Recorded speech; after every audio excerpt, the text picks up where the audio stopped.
Perkenalkan, nama saya Muhammad Daniel Yusuf Saputro dari Prodi Teknik Industri Undip Madiun, akan menjelaskan tugas UTS analisis sistem dinamis. Yang pertama yaitu ada definisi dan komponen sistem, yaitu definisi sendiri menyangkut dengan sistem ini mempelajari interaksi antara beban kerja, kondisi fisik, mental karyawan, dan kebijakan manajemen yang mempengaruhi hasil produksi secara berkelanjutan. Ada juga komponen, yaitu tenaga kerja, mesin produksi, manajemen, dan lingkungan kerja. Ada juga variabel utama, yaitu output produksi, jam kerja, tingkat kelelahan, tingkat keterampilan, insentif, dan kualitas produk. Ada juga faktor internal, yaitu standar operasional prosedur atau SOP, fasilitas pabrik, dan skema gaji. Tujuan utama yaitu mempelajari bagaimana beban kerja, kondisi karyawan, fisik atau mental, dan kebijakan manajemen berinteraksi dalam mempengaruhi hasil produksi secara berkelanjutan. Komponen dan variabel yaitu melibatkan tenaga kerja, mesin, dan lingkungan kerja. Variabel yang diperhatikan bukan hanya jumlah output, tapi juga tingkat kelelahan, keterampilan, dan insentif. Ada juga faktor internal dipengaruhi oleh hal-hal operasional seperti SOP, fasilitas pabrik, dan skema gaji. Ada juga visualisasi, ilustrasi menunjukkan adanya hubungan antara beban kerja dengan penurunan performa, grafik turun, serta kelelahan karyawan.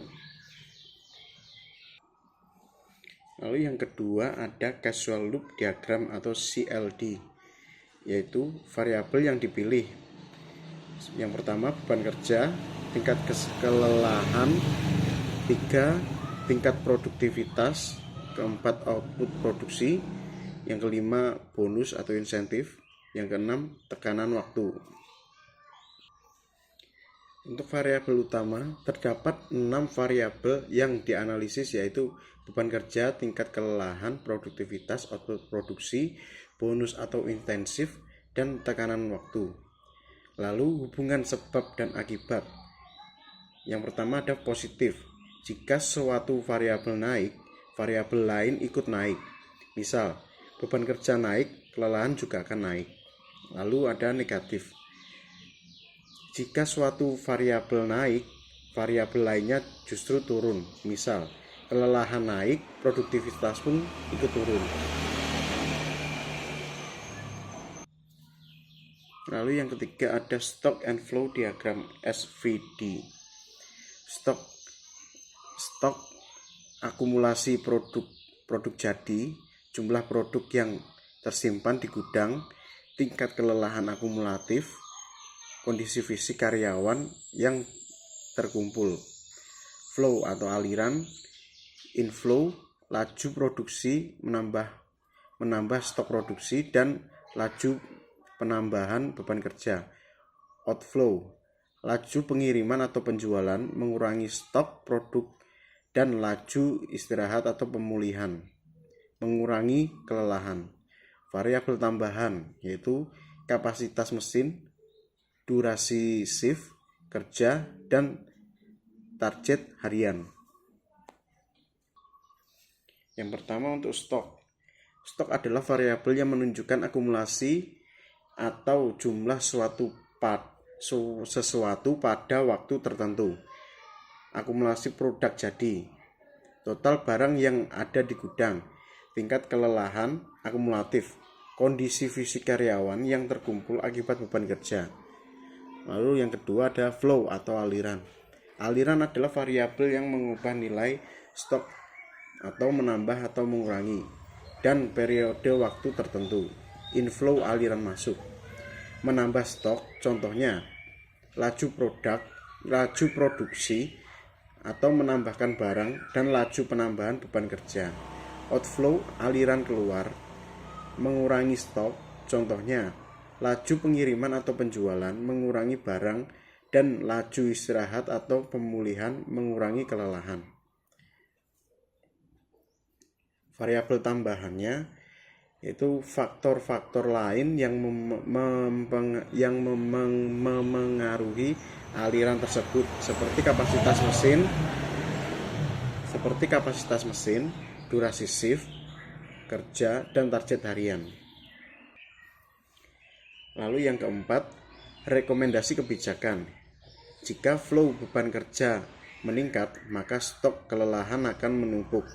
Rekomendasinya adalah menerapkan sistem shift yang fleksibel atau otomasi pada bagian pekerjaan berat untuk menjaga agar flow laju produksi tetap stabil tanpa merusak kesehatan karyawan atau stok kelelahan.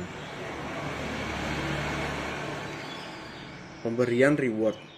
Jika stok produk mencapai target flow, bonus harus ditingkatkan untuk menjaga aliran motivasi agar produktivitas tidak stagnan.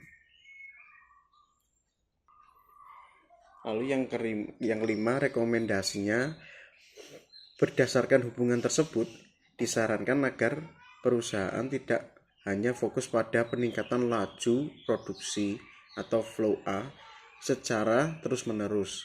Jika laju produksi meningkat drastis, maka stok kelelahan akan ikut meningkat tajam.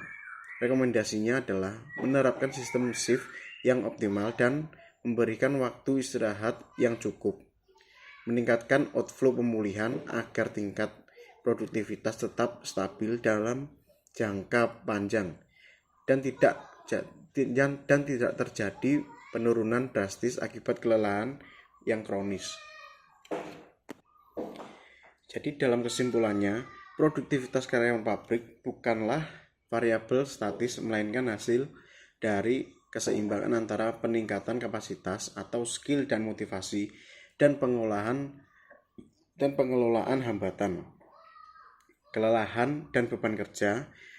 Pendekatan sistem dinamis menunjukkan bahwa memaksakan kerja lembur secara terus-menerus tanpa memperhatikan faktor kelelahan justru akan menurunkan produktivitas total dalam jangka waktu panjang akibat munculnya balancing loop yang negatif.